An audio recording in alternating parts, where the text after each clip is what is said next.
What's good? My name is Charity Croft. It's Christmas time! But why this time?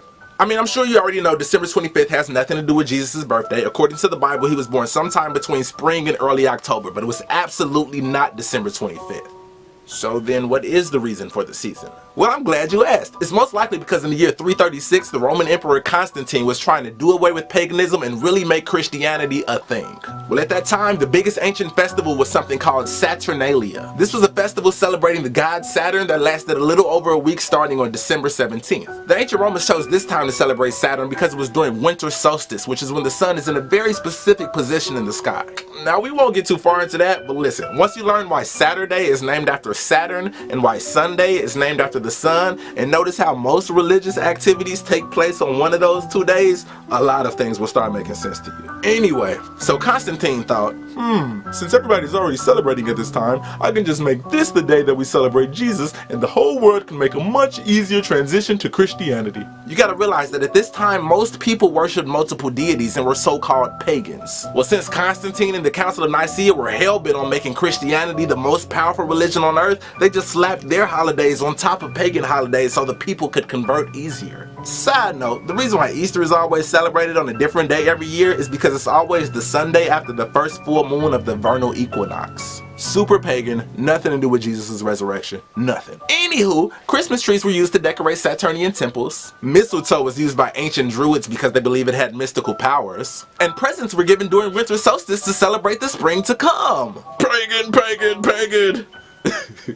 And you ain't even know it. So pagan, in fact, that Christmas was outlawed in the New World when the Puritans first got here because they knew how pagan it was. It didn't become okay till the 1680s when they realized that gift giving could be profitable. Speaking of pagan, what does that word even mean? Like, why do we act like pagan means devil worshiper? The actual definition of pagan is any person holding religious beliefs other than the main world religions. So in other words, anybody who is not Christian or Muslim. Words like that is how Christianity was able to take over the entire planet by creating a bad word for people who didn't convert.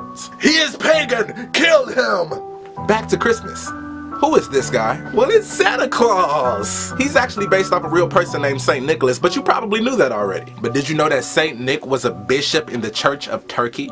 He anonymously gave 3 bags of gold to a poor family, and after that everybody just made up this legend about anonymous gifts coming from a guy named Saint Nicholas, and Santa Claus was born. And now he lives in the North Pole even though he's from the Middle East. So that means that originally Santa Claus's gift giving was a noble act of helping the poor. But in the 1800s, companies found that it was far more profitable to make it about little kids, because of course people buy gifts for kids before they buy them for poor people, and so companies like Macy's started using Santa's name to make Christmas into a corporate capitalist fiasco. But here is the biggest point of this video. In America alone, we spend more than $465 billion on Christmas presents every year. Those are gifts for one day, $465 billion. Well, check this out. According to Charity Water, you can buy a well for $5,000 that will provide water for 250 people for 20 years. And according to Feed the Children, you can buy a meal for 300 people for $120. So if you do the math, $120 times 3 meals a day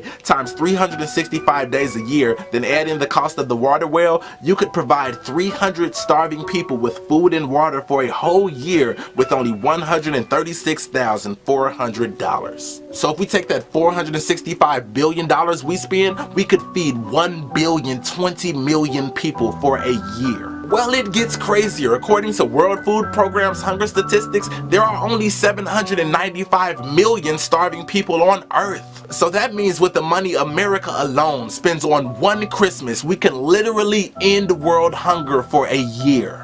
Now let's take that one step further. If we just did away with the entire gift-giving part of Christmas, and every year we use the same money that we would have spent on presents to instead feed the poor, there would be no such thing as hunger, and the entire world would have food. Merry Christmas.